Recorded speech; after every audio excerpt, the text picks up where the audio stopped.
What's up la gang, content de vous retrouver pour un nouvel épisode de Success Factory. Cette semaine au podcast, on parle de chat. Oui, carrément de chat.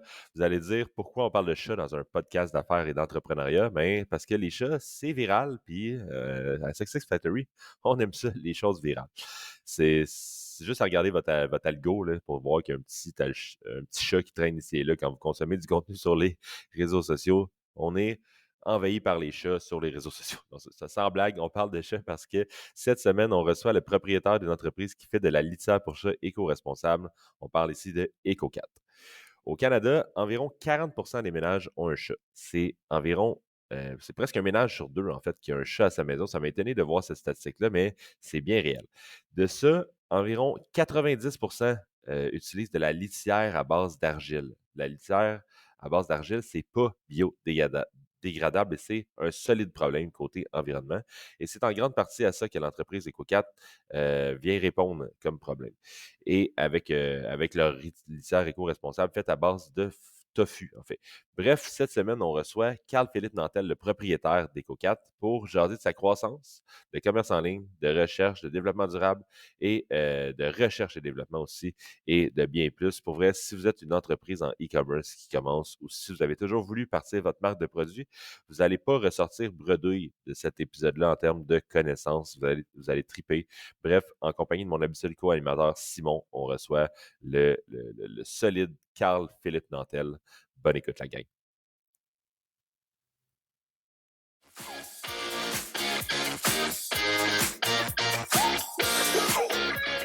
Ouais. Donc, peut-être commencer juste carrément du début parce que je trouve que tu as vraiment un produit le fun qui gagne à être compris. Ouais, Puis, c'est pas nécessairement évident quand on fait regarder d'une shot ton produit. C'est que c'est juste, exact. est-ce que tu peux nous dire exactement c'est quoi EcoCap? Ouais, certainement. EcoCat, à la base, c'est un nouveau type de litière, pour chat. Tu sais, juste comprendre un peu le marché rapidement de la litière de chat. C'est 80 des litières vendues, c'est de la litière d'argile.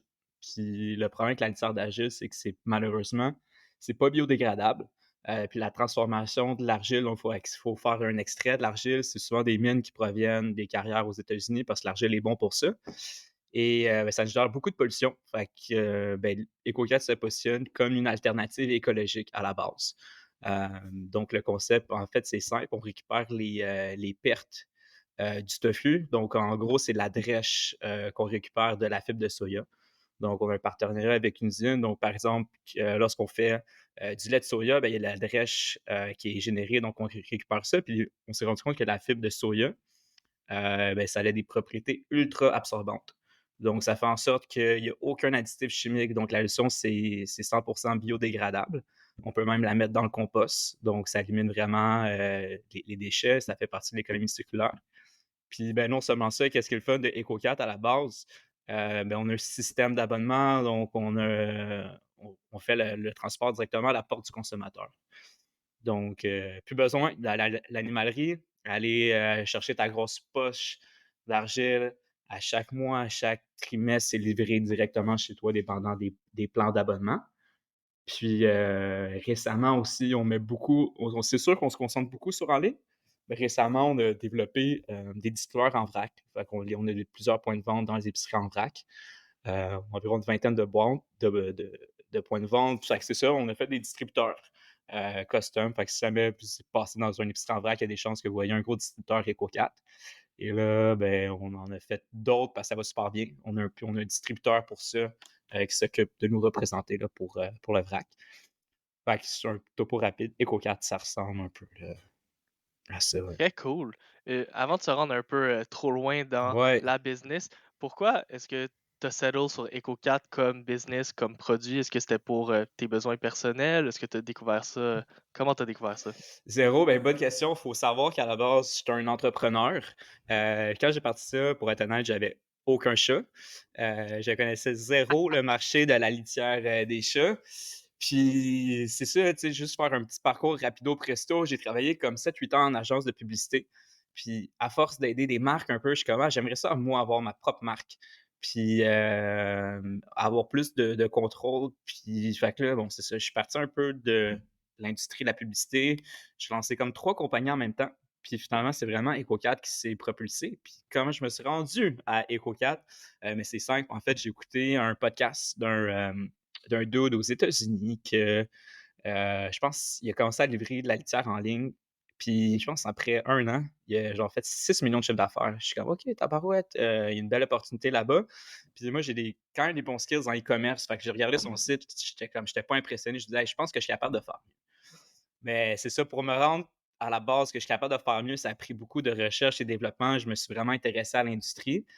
Puis à la base, le concept d'EcoCat, c'est que quand j'ai commencé, j'ai fait affaire avec un designer industriel, puis c'est que tu recevais une boîte de carton, puis ta boîte de carton faisait d'office de bac à litière.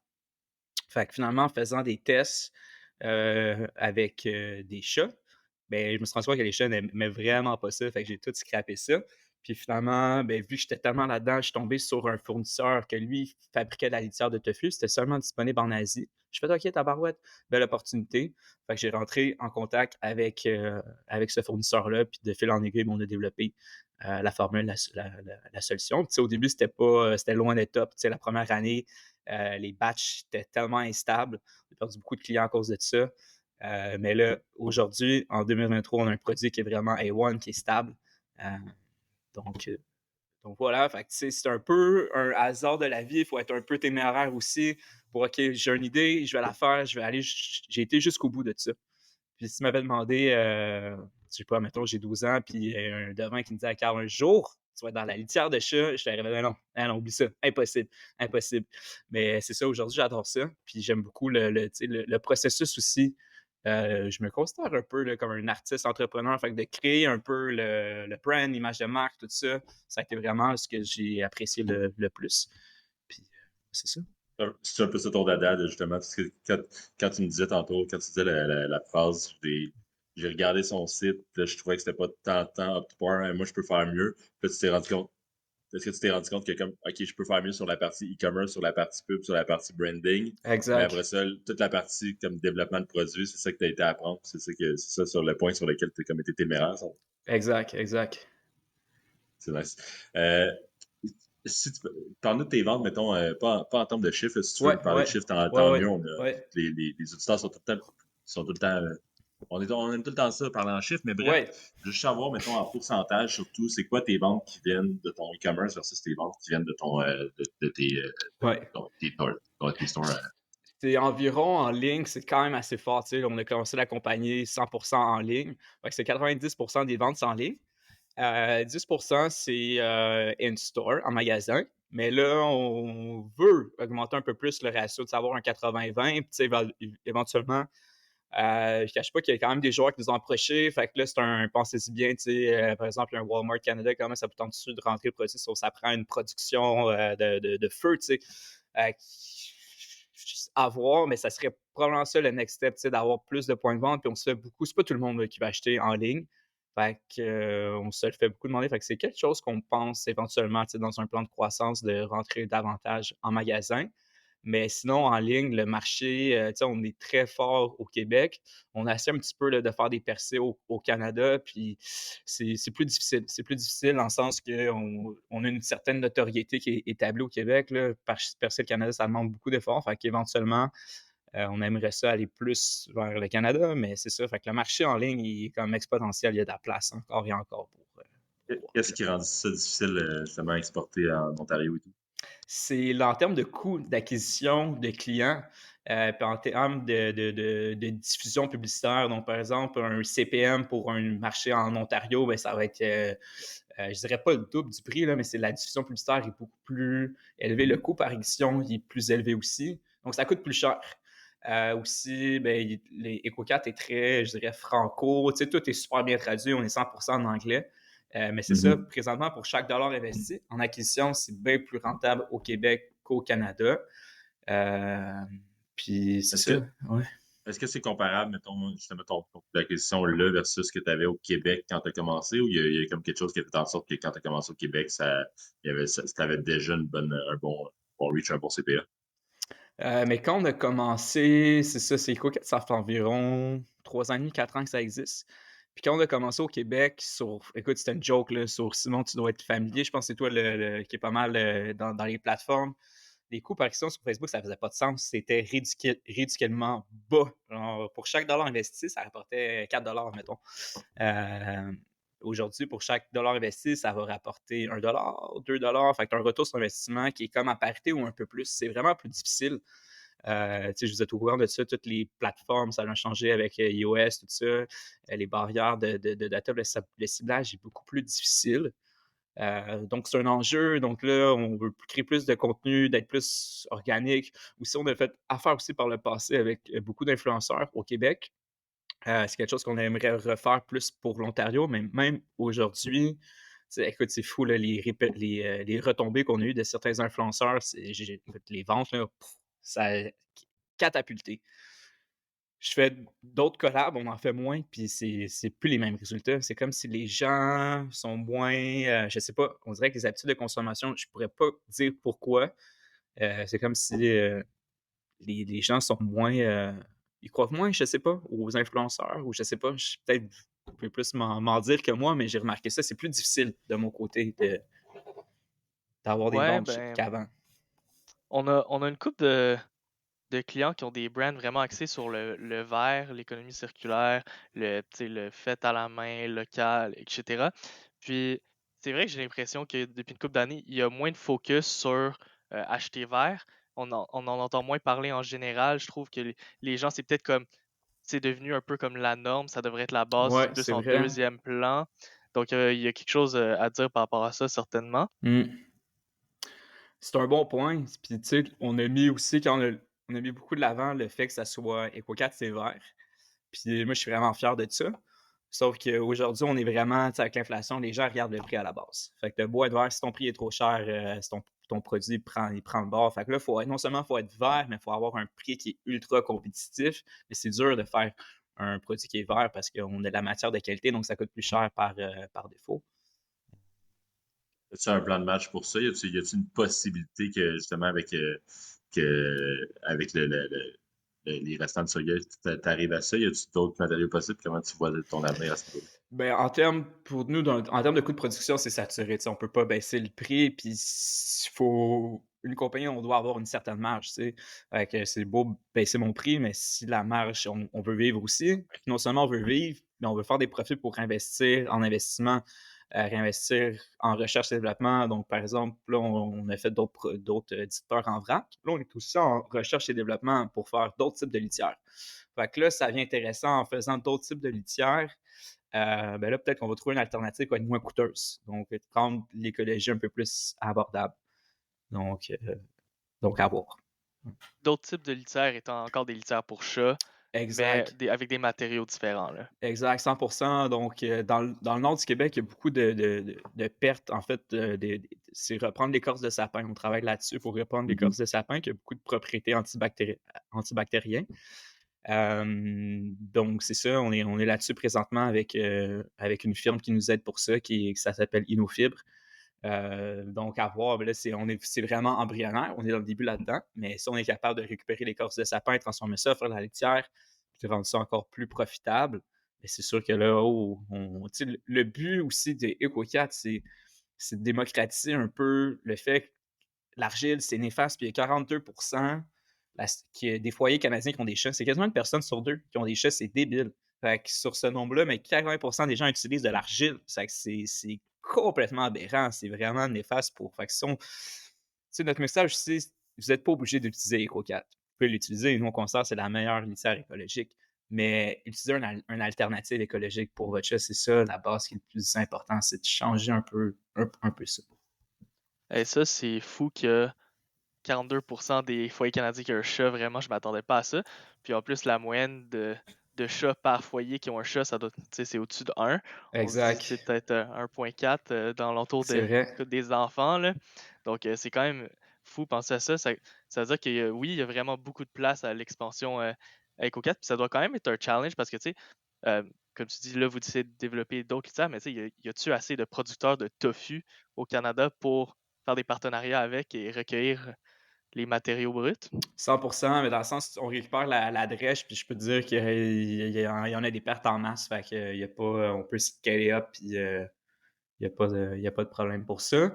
Puis là, aussi, on récupère la drèche de tofu. Puis là, on pense peut-être aussi rajouter, parce qu'il y a la drèche de pois vert, qui est super absorbant également. Fait que là, on essaie de faire un mélange de pois vert, de soya, voir comment que ça peut se transformer. Fait qu'il y a aussi d'autres alternatives que le soya pour récupérer ça. Fait que c'est ça, enfin. On a même aussi une usine je pense que c'est à Vancouver, en tout cas en Alberta, dans l'Ouest canadien, qu'eux, ils font de la litière à base de chanvre. Donc, à la base, c'est un producteur de chanvre. Fait qu'on a fait des tests avec eux. Finalement, c'était pas encore top.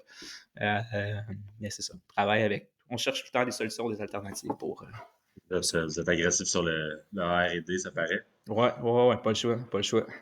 Toujours en train d'essayer de trouver des nouvelles solutions. C'est vraiment intéressant de t'entendre parler là-dessus. Je serais curieux d'en savoir plus. J'ai le goût qu'on viendra avec EcoCap. Je te parler un petit peu de toi. Ouais.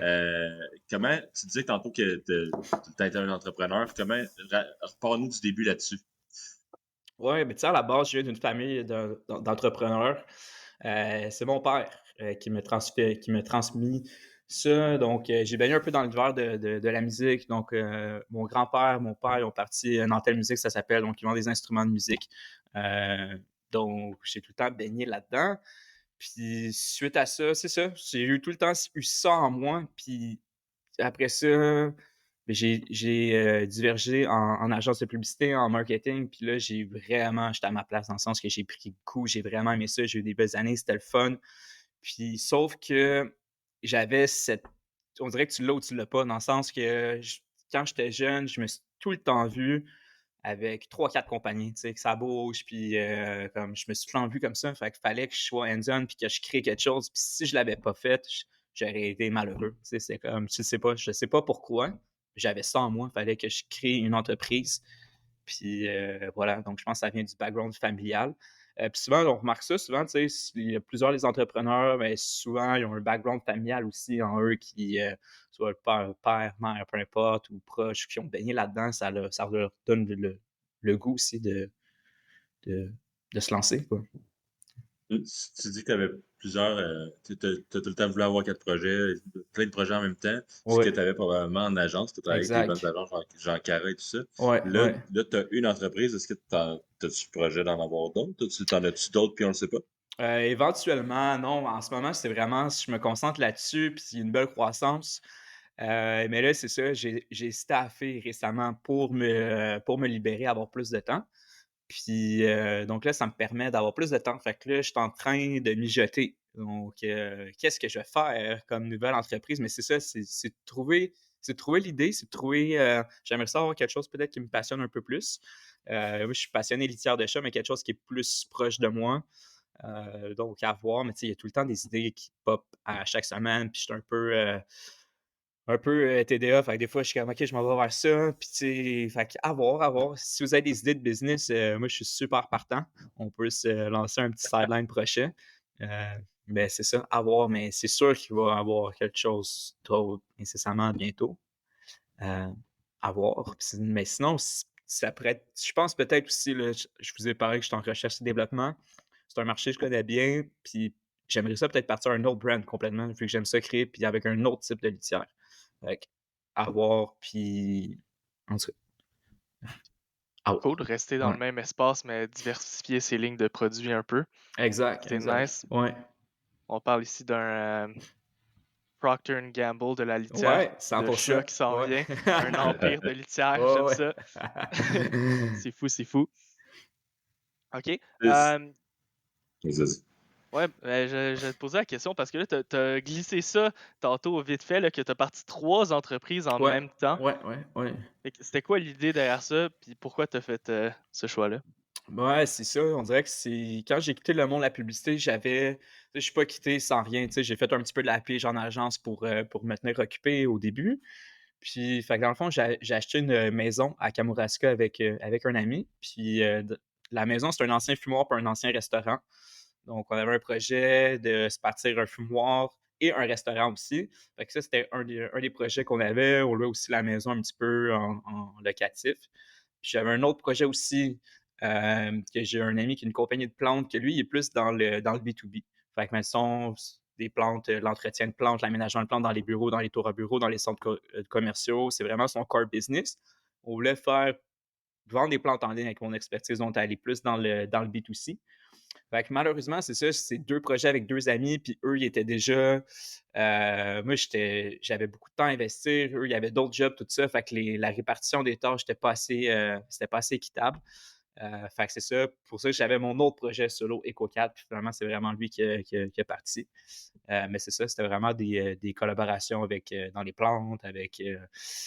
Fait que, j'aime ça me coller aussi avec des gens que j'aime, des amis, puis que, OK, eux, ils ont déjà leur expertise. OK, on va faire quelque chose d'autre, tu sais. Fait que c'est ça. Malheureusement, ça n'a pas abouti, mais ça sera peut-être pour une autre fois, un autre projet. T'es actif pas mal. Ouais. Tu as travaillé pour 2 types d'agences un peu. Il y a Cara qui est quand même une bien grosse agence. Ouais. Puis l'agence M qui est une agence un petit peu plus locale, un petit peu plus petite. Ouais. C'est quoi que tu as aimé de travailler de chacun Ben, des types? ouais, Cara, j'ai adoré dans le sens, j'ai commencé jeune, tu sais, j'avais 21 ans, je suis rentré, j'étais le gars le plus green au monde en agence, là, j'étais une éponge. J'étais entouré de mastodontes, des brains, fait que moi, je baignais là-dedans, j'écoutais, j'apprenais, j'étais ultra curieux, fait que ça a été une école d'apprentissage hors pair, Cara. De par les gens qui étaient là, de par aussi, c'est une grosse agence internationale, fait que j'ai eu la chance de travailler sur des gros clients quand même, un Desjardins, un Subway, un Disney, fait que c'était quand même assez gros, fait que je me suis vraiment fait les mains là-dessus. C'est sûr que vers la fin, au moment donné, tu fais un petit peu le tour du jardin, puis c'est une grosse agence, fait que c'est dur de monter dans les échelons. Je suis quand même assez ambitieux, donc je sentais que j'avais fait un petit peu le tour. Puis, tu sais, je veux pas un gros groupe international, c'est con, mais tu sais, ton crayon, faut que tu te fasses approuver par Toronto, ta feuille de papier, tu sais, fait qu'il y a beaucoup de process. Puis moi, j'aime ça être libre dans la vie, donc j'ai été dans une plus petite agence qui est spatiale qu'une agence indépendante. Quand j'ai rentré là-bas, écoute, c'était quand même relativement petit. Là. On était peut-être 8 employés. Fait que j'étais là-bas, puis j'avais le champ libre. C'est sûr, on n'avait pas les plus gros clients, mais c'est ça, au moins, j'avais cette liberté-là de grandir. Puis de fil en aiguille, ben, j'ai grandi chez Spacem aussi vraiment rapidement. Je suis devenu directeur du département numérique. Donc, j'avais une équipe, je pense à la fin, c'était quasiment 12 personnes que je chapeautais. Donc, ça a vraiment augmenté ce qu'elle est. Fait que ça a été vraiment, vraiment le fun comme expérience de travail. Mais c'est ça, encore une fois, je pense que j'ai fait 4 ans chez Spatium. Puis, bon, j'ai l'air de me tanner vite, mais encore une fois, j'avais fait le tour du jardin. Mais je pense que la vraie raison, c'est que j'avais la fibre en moi de me partir en affaires, puis fallait que je le fasse. Fait que, puis j'aurais pu continuer en agence, j'étais super heureux, mais fallait que je me lance, puis que je tente le terrain pour de me lancer. Fait qu'est-ce que tu as retiré de ton temps en agence qui t'a propulsé, puis là, parce que justement, tu as parti en ligne, etc. C'est quoi les skills que tu as développés qui t'ont vraiment amené où t'es? Mais probablement, c'est comment travailler, avoir une certaine rigueur, une discipline, une méthode de travail, mais tu sais, aussi, je pense que j'aurais jamais parti une business en ligne si j'avais pas des connaissances. J'ai fait mon site web EcoCat from scratch moi-même, fait que j'avais un petit peu des bases que j'ai appris. Mais toutes les connaissances en marketing que j'avais, ça m'aurait fait peur de me lancer. Puis honnêtement, je pense pas que je l'aurais fait si j'avais pas eu ce background-là d'apprentissage. Ouais, donc, je pense que c'est ça a été une école pour moi, c'est d'apprendre aussi, à force de conseiller des clients, ben, tu sais c'est quoi un peu la recette magique pour que ça fonctionne aussi. Fait que de savoir cette recette-là, OK, c'est cool, je connais la recette, je vais l'appliquer à ma propre marque, puis d'avoir le contrôle, puis de scaler, puis de pouvoir grandir comme tu veux grandir. Donc, As-tu 2, 3 takeaways justement plus concrets de trucs que tu as vraiment appris de tes clients que tu as gérés à l'agence Espace M ou à Cara, puis que tu as dit, OK, ça je parle de là pour EcoCat, c'est ça? c'est une bonne question. Je pourrais pas te dire. Je pense spécifiquement, je pense à un ensemble holistique de tout. Mais tu sais, c'est des trucs clés. Connaître ton public cible, c'est la base à qui tu t'adresses. Puis après ça, Moi, je suis un gars geek de plateformes publicitaires. Fait que c'est sûr que tout le jargon technique des plateformes, du ciblage, du reciblage, de la programmatique, mais c'est des éléments techniques qui m'ont servi. Mais je pense que c'est vraiment le spec, de comprendre l'ensemble, du spec holistique, marketing, du persona, du cible, de comment t'adresser à avoir le bon message sur toute cette lignée-là. C'est ça, c'est de la publicité, c'est un peu de la compréhension, c'est de la sociologie, c'est l'anthropologie un peu. Fait que c'est de comprendre un peu ça. Puis ça fait que ça me. Je pense que pour répondre à la question, mais mon key takeaway, je pense que ce serait la compréhension un peu de se comprendre. Les réflexes et tout. Exact, exact. T'as dit tantôt que tu avais commencé à embaucher pour EcoCat. Ouais, Est-ce exact. que le fait d'avoir justement géré une équipe chez Espacem, que y a-t-il des temps connexes que comme tu es en train de réutiliser là, en ayant géré ton équipe dans le passé? Ben, c'est clair, dans le sens que tout ce qui est en ressources, tout ce qui est, par exemple, processus d'évaluation, tout ce qui est communication, c'est drôle dans le sens que j'ai tout le temps pensé dans la vie que j'avais un super bon côté humain, que j'allais être bon en ressources humaines, puis finalement, j'en ai fait beaucoup chez Spacem, puis je me suis rendu vite compte que tabarouette, c'est pas mal plus difficile que je pensais. J'avais un département de 12 personnes, puis il faut avoir le temps pour les gens. Puis malheureusement, chez Espacem, j'avais pas assez de temps. J'avais tout mon workload, fait que je m'occupe aussi du staff. Puis, fait que c'est un enjeu. Fait que c'est d'avoir le temps. Je parlais de compréhension, mais de comprendre les gens. Puis toutes les personnalités sont différentes. Fait que je pense qu'un bon gestionnaire, il va être également un caméléon. Fait que j'ai aussi appris beaucoup à m'adapter en fonction des différentes personnalités. Pour être là pour les gens, mais c'est sûr que ça m'a aidé, aussi même plus aussi chez Cara également, comment que mon boss est avec moi, c'est d'apprendre aussi de tes patrons puis d'être inspiré par eux. Fait que tu peux appliquer aussi certaines méthodes par la suite. Fait que c'est ça, ça a été une école. Je pense que si j'avais pas eu ça avec mon staff, je sais pas comment j'aurais été. Honnêtement, je pense que j'aurais eu aucune structure de travail. Là, je rentre des processus en place. On est tous sur Slack, on se communique. On a tout. C'est des systèmes qui sont un système de tasks également. Ouais. C'est ça, il faut passer par là. Tu peux pas. Je pense qu'il y en a qui le font. Là, tu peux arriver et apprendre sur le tas. Mais c'est ça, ça m'a permis de mettre différents trucs en place. Puis, M'étonne pas vraiment en me disant que t'as staffé. Je pense que c'est clair que tu as une belle croissance. C'est vraiment cool de te voir aller. Le fait que tu as commencé justement à embaucher, c'est quoi les premiers postes? C'est quoi ton équipe en ce moment que tu as bâti? C'est quoi les premiers postes que tu t'es dit, faut que je mette quelqu'un là-dessus, c'est ça que je veux me déloader le plus rapidement? Ben à la base, c'est service conseil, service client. C'est quand même assez fou le nombre de courriels qu'on reçoit. Puis on a environ entre 1 500 transactions par mois présentement. Fait que c'est sûr que sur ce nombre-là, il y a des colis qui ne se rendent pas à destination. Il y a des erreurs de livrage. Il y a des gens qui mon code coupon n'est pas appliqué. Le problème avec le produit. Fait que beaucoup de questions des clients. Les gens sont curieux également, plus qu'on pense.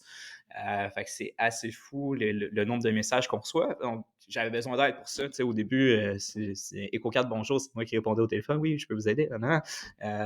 C'est moi qui répondais au courriel. Fait que ça prenait des heures et des heures. Écoute, je pense que ça me prenait 4-5 heures par jour, là, répondre à tout le monde. Fait que là, j'ai 2 personnes en poste qui s'occupent du service client. Présentement, on a une petite équipe, fait que j'ai 2 personnes en poche. J'ai quelqu'un qui m'aide aussi pour tout ce qui est le volet marketing. Puis là, je suis en pourparlers pour embaucher quelqu'un plus au niveau graphiste pour aider à écrire du contenu. Fait qu'on regarde également, on pourrait s'en reparler aussi. Peut-être aller en agence aussi, faire des collabs, créer du contenu, en tout cas, à voir. Mais c'est ça. Fait que, du contenu vidéo? Contenu vidéo, ouais. Puis écoute, on peut en parler. TikTok, c'est rendu débile. On dirait que j'ai manqué le bateau en tabarouette, mais je vois tellement d'opportunités. Puis je suis un peu rendu un has-been dans le sens que dans le temps, je connaissais toutes les nouvelles plateformes, tout ça. Là, je suis comme tabarouette, TikTok. Moi, je suis pas là. Je suis vraiment pas là. Puis je sais qu'il faut être là. On en fait un peu, mais c'est rien d'extravagant. Là. C'est ça. Ben, il y a quelque chose à dire pour la constance sur les plateformes plus que l'extravagance aussi au début. Puis tu sais, un build-up progressif. Là, t'es pas obligé de faire des vidéos Red Bull, tu sais, avec Ouais, des non, c'est ça, enfants c'est vrai, se lancer par des avions. c'est puis clair. Ouais. C'est ça. Surtout que de la litière de chat, je pense que les chats, ça attire l'œil, mais que Ouais. justement, c'est pas quelque chose de Hollywood non plus Non, non, c'est nécessairement, là, ça. Exact, par ton exact. audience. Ouais, ça fait. Fait que là, tu es sur un modèle de vente subscription-based model. Hey, c'était difficile à dire. Subscription. Maudite chance que tu passes Subscription-based. la moitié de ton temps à Boston, c'est pas vrai? Ouais, mais hey, c'est parce que là, c'est difficile de passer de l'anglais au français Ah, c'est ça. graduellement. Honnêtement, à ta défense, c'est vraiment pas facile les mots. Je sais pas qui a inventé ça, mais c'est pas tout le temps. C'est vrai, c'est Ouais, vrai. ouais, ouais. Mais oui, ben, parle-nous de ça. Pourquoi tu as choisi ce modèle-là, les avantages, puis ce que ça te rapporte? Ben, 100%. Tu sais, au début, j'étais beaucoup inspiré des modèles d'affaires de Good Food, Cook It. Tu sais, j'étais comme, il y a eu une espèce de hype là, avant la pandémie un peu, là, ça roulait. J'étais comme, ah, c'est intéressant. Puis, je suis content d'avoir fait parce que ça t'assure du recurring money à chaque mois. Fait que, tu sais, je peux, OK, ce mois-ci, il y a tant d'abonnés, il y a tant de récurrence.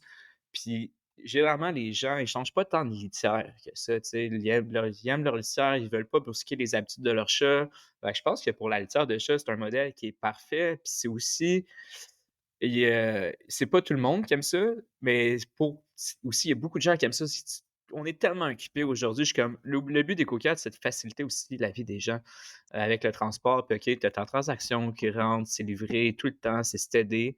Fait que c'est ça, on en a beaucoup sur les épaules. Fait que c'est de faciliter un peu les gens. Puis si tu veux pas t'abonner nécessairement, ben, tu peux aussi acheter EcoCat sans t'abonner également. Fait que tu as aussi cette option-là. Puis c'est important qu'on fasse ça. C'est pas tout le monde qui veut s'abonner, je suis conscient de ça. Fait que d'avoir aussi un modèle qui, tu veux t'acheter une boîte. Let's go. Tu peux le faire également.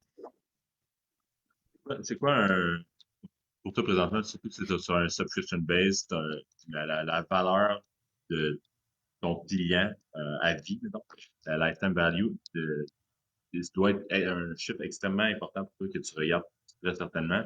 C'est quoi qui est acceptable pour toi? C'est quoi un CPA acceptable pour toi? Est-ce que tu es à l'aise de comme, aller chercher des ventes à zéro au départ parce que tu sais que ça crée une récurrence, parce que tu sais que les gens vont racheter, etc. 100%, 100%, dans le sens que je peux avoir des ventes à zéro, je suis comme, ben, parfait, parfait. Si tu restes chez nous pendant 1 an, 2 ans, 4 ans, 5 ans, mon $0, il m'y rapporte, là. Fait que c'est pour ça, tu sais, en termes de coût par acquisition, j'ai des bons coûts par acquisition, mais ça me dérange pas de payer cher des clients parce que qui vont rester. Mais par exemple, c'est pas tous les clients qui restent. Faut comprendre ça. Les chats sont super picky. Fait que, tu sais, on a des granules. Fait que des fois, il y en a qui vont essayer, les chats vont pas aimer ça. Fait que, OK, c'est bon. On passe au prochain. Mais ceux qui restent, ça vaut de l'or, ça vaut de l'or. J'ai pas de stats là, exact. Là. Faudrait que je garde ça. Mon taux de. Je pense que c'est environ un client sur 2, je pense, ou peut-être un peu plus, là, que tu essaies EcoCat, qui vont soit revenir plus tard, qui vont s'abonner, qui vont rester clients. Fait que c'est quand même pas pire, c'est quand même beaucoup. Donc, Ça ressemble à quoi la durée de vie d'un client pour toi? Est-ce que les gens ils restent si longtemps avec toi? les gens, ils restent quand même assez longtemps. C'est arrivé, là, malheureusement, qu'on a eu des problèmes, surtout au début de production. Fait que j'avais produit vraiment AAA Premium. Puis là, finalement, la production n'était pas des problèmes là, avec notre fournisseur. Puis là, le produit n'était pas aussi. Donc, ça s'est désabonné. On essaie de les retrouver. On dirait qu'il y a un but de confiance qui s'est fait. Mais il y a des clients que, tu sais, j'ai toutes les stats là, qui ont dépensé, c'est des milliers de dollars là, depuis que EcoCat existe. C'est vraiment intéressant de voir ça comme ce client-là, il y a 6 chats, puis il est là depuis le début. Je suis comme, ah, c'est fou qu'il a dépensé des milliers de dollars pour EcoCat, puis la liste, ça continue, la fidélité est bonne, puis on veut pas les perdre aussi, là. Donc là, on veut rentrer dans un programme de fidélité, justement, puis il y en a aussi il y a de la compétition un peu quand même, puis c'est pas tout le monde aussi. À un moment donné, on parle des clients aussi, ça peut arriver à cause des livreurs, des problèmes de livraison. Malheureusement, c'est un enjeu en e-commerce. Donc, c'est ça, il y a certains secteurs qui sont plus difficiles à livrer que d'autres, ou une livraison fait que là, c'est dur de récupérer la balle lorsqu'il y a un client, malheureusement, qui est satisfait. Mais c'est ça, on essaie de faire du bon boulot, puis de bien livrer, d'avoir un bon service. Là, tu as des clients VIP, EcoCat, 6 chats qui sont là depuis pas Ouais, longtemps. ouais. Ils rentrent dans le programme de fidélité. C'est quoi les avantages potentiels d'un programme de fidélité chez EcoCat? Ben, c'est ça. On est en train de checker ça. Est-ce que ça serait de leur donner une litière gratuite peut-être, j'aimerais ça peut-être aussi leur donner des accessoires pour chat, peut-être. Juste comme, OK, merci. Tu sais, je pense que c'est beau un crédit, mais de leur donner un petit cadeau, tu sais. Fait que c'est ça, c'est embryonnaire, ça va aussi. Puis c'est de rentrer aussi le programme en ligne, tu sais, tout ça soit connecté avec notre plateforme. Fait que j'ai testé différentes plateformes pour ça. Donc, tu sais, c'est un peu compliqué de rentrer avec notre plateforme de subscription, linker ça. Mais on est là-dessus. Puis c'est ça, ça grossit, puis on veut pas perdre nos clients. Fait mais je pense qu'on s'enligne justement pour offrir plus des accessoires que des crédits dollars. Oui, pour chat éco-responsable. Exact. Est-ce que tu vas rentrer dans la production d'accessoires pour chat, ou tout simplement peut-être du white label, là, mais avoir d'autres produits EcoCat spécifiquement? Ouais, la même chose, justement, si tu avais des trucs que tu avais pensé pour éventuellement upsell tes clients que tu as déjà. Éventuellement, dans le sens que avec le marché des chats, c'est que sky is the limit, on peut tout faire, les accessoires. J'ai travaillé, je pense que ça fait quelques mois avec mon designer industriel qu'on a fait le distributeur ensemble pour faire des pelles et EcoCat. C'est ça. Puis là, on s'est rendu compte que faire une pelle, tout ça, c'est comme mais avoir ton moule en plastique pour faire la production, c'est 40-50 000 $ que ça coûte pour avoir ton propre moule. Fait que c'est quand même assez cher. Fait que pour le moment, je préfère réinvestir cet argent-là dans la litière, mais éventuellement, c'est d'avoir des accessoires custom, peut-être, mais je préfère vraiment me concentrer sur la litière parce que c'est là le besoin. Puis le core de la business, c'est d'être écologique. Puis on veut faire des changements. Fait que si ça reste des accessoires écologiques, peut-être. À voir, mais j'ai quelques projets en tête. Peut-être achat d'une entreprise qui fait qui s'est déjà établie, qui fait des. Tu sais, ça pourrait être possible. Il y a des petits trucs qui se passent que je peux pas dire, mais à voir. Ouais. Pas le scoop aujourd'hui. Pas le scoop, non, ça sera pas pour aujourd'hui. Tu me réinviteras dans un an, je vais te dire, je vais tout te Pas dire de les scoop, scoops. pas de pelle. Pas de scoop, pas de pelle. C'était un excellent jeu de mots. Beau travail. Wow, je suis impressed. Fort. Carl, l'heure est souvent à Shopify, ce temps-ci. Ils ont cherché beaucoup de parts de marché. Toi, tu es sur WordPress, tu as choisi e-commerce. Ouais. Pourquoi? Tu as un avantage? Parce que pourquoi? Ouais, moi, honnêtement, je comprends pas les gens qui sont sur Shopify. C'est out, mais complètement, cette plateforme. Non, c'est pas vrai. Il faut comprendre, le site d'EcoCat a été fait environ il y a 4 ans. Puis il y a 4 ans, Shopify n'était pas rendu au même niveau, je pense, que WordPress. Puis et je les ai magasinés, j'ai tout essayé les plateformes. J'ai essayé Magento, Shopify, PrestaShop, je les ai toutes essayées, toutes faites, toutes naviguées. Puis WordPress, c'est la plateforme qui était le plus à cette époque-là flexible, facile de customize, de trouver des programmeurs également. Shopify, je pense que c'est en code liquide qu'ils appellent, je pense. Fait que c'est plus difficile de trouver des programmeurs. J'ai aussi des bases en PHP, un peu en HTML. Fait que pour moi, j'étais dans un univers que, OK, je connaissais ça quand même à la base. Puis je pense que c'est quand même le fun Shopify. C'est une solution clé en main. Sur WordPress, il y a beaucoup de mises à jour de plugins et puis il y a souvent des bugs. C'est plus instable, mais c'est plus malléable, flexible. Un peu. Je pense que les deux solutions sont bonnes. Shopify est beaucoup plus simple, j'ai l'impression, pour monsieur, madame, tout le monde. WordPress, ça peut être quand même assez complexe, là, un peu. C'est quand même assez simple aussi, mais il y a beaucoup de plugins de mise à jour, tout ça. Mais je pense que les deux sont vraiment, pour moi, c'est des belles alternatives. Ça fonctionne super bien. Puis, ouais. That's it. Revenons vraiment à EcoCat. Marketing-wise, ça ressemble à quoi? C'est quoi les avenues que tu utilises pour faire connaître ton produit, pour faire des ventes? C'est assez simple. Principalement, publicité sur les moteurs de recherche. Je vous apprends rien là-dedans. Fait que tu tapes litière de chat, litière écologique, litière bio, Tofu Litter. Fait qu'on a plusieurs formats. On est super. On a des bons mots-clés, tout ça. Ensuite de ça, deuxième pilier qui est super important pour nous, Facebook, Instagram Ad. Ça fonctionne super bien. C'est un grand pourvoyeur de trafic, de conversion.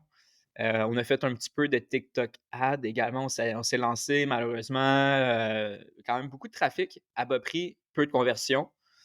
Donc, pour le moment, on fait des tests, on a commandité quelques podcasts également. On essaie d'avoir un petit peu toujours des collaborations avec des influenceurs. Fait que c'est une espèce de...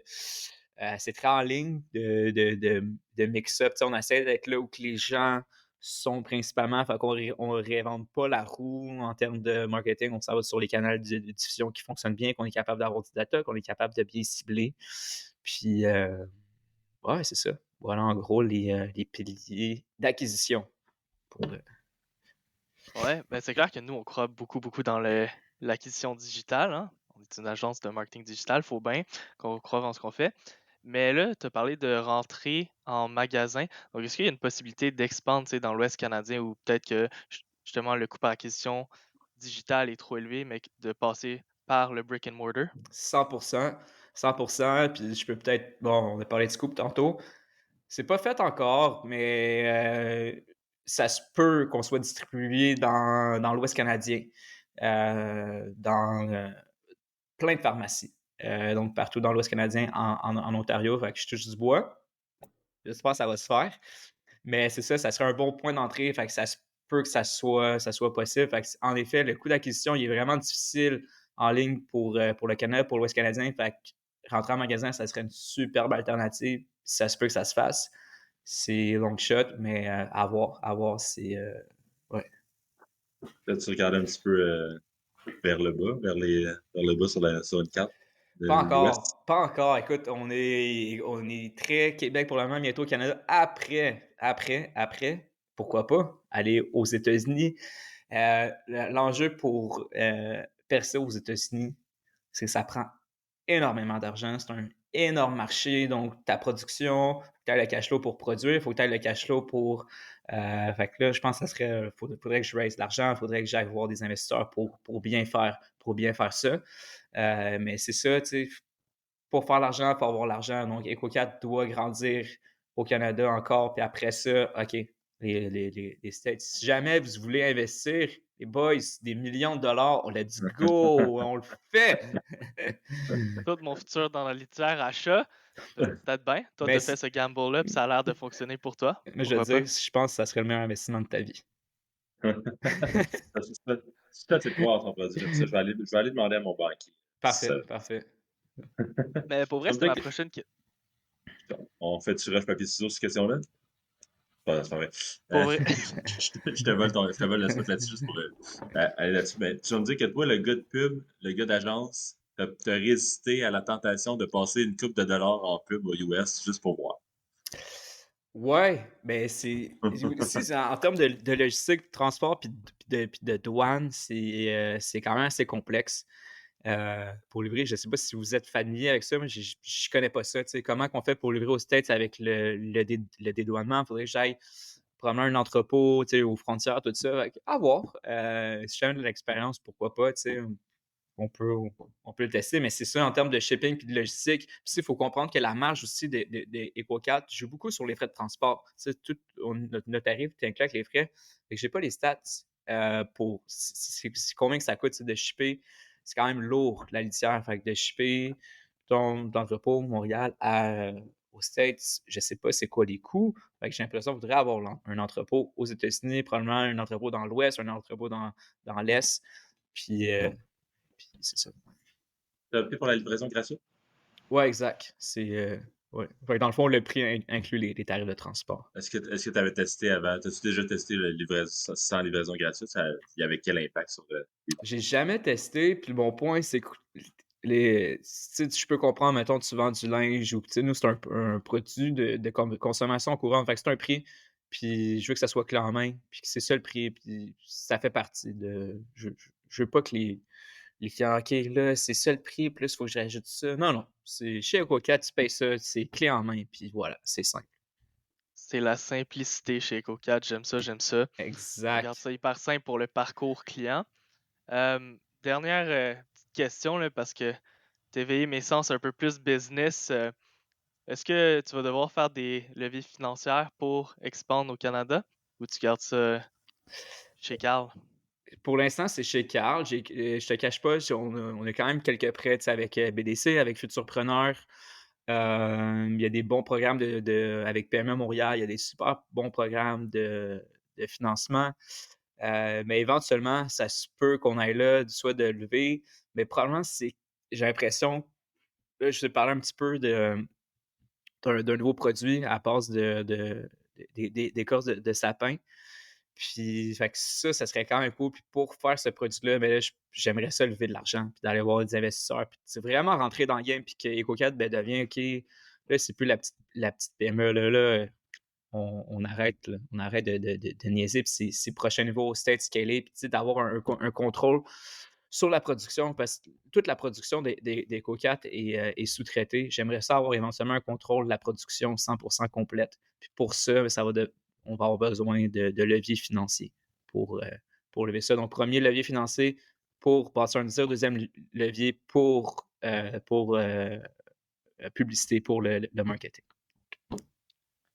Une fois que tu fais rentrer justement des investisseurs de plus haut niveau, là, pas des investisseurs anges, là, pas des amis famille, qu'on va chercher un vrai venture capitalist, souvent le but ultime, c'est un exit, qu'on dit en anglais, vendre la compagnie, un IPO, etc.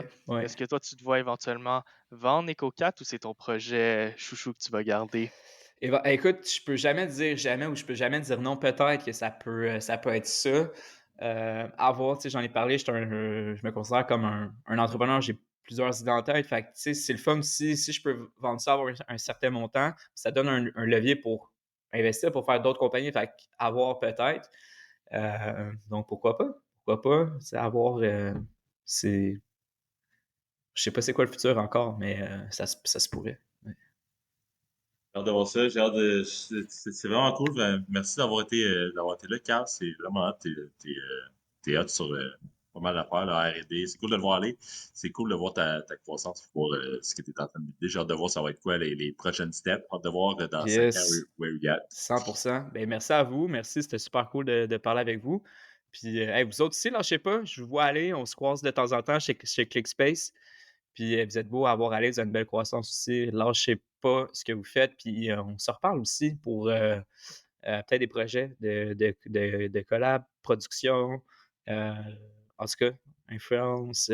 On est tous oui dans les deux sens du terme. Yes. Parfait. Carl, où est-ce qu'on peut acheter ça, le EcoCat? Partout en ligne, partout aussi en vrac. Si vous allez dans des magasins vrac, que ce soit par exemple chez Leco, ils tiennent nos produits. On a 25-30 points de vente un peu partout au Québec. Puis, mais sinon, en ligne, c'est là que ça se passe. Vous pouvez aller sur ecocatlater.ca. That's it, on se quitte là-dessus. Merci beaucoup d'avoir été là, mon cher Carl. Parfait. Merci à toi, JM. Merci, Simon. Au plaisir. Ciao, guys.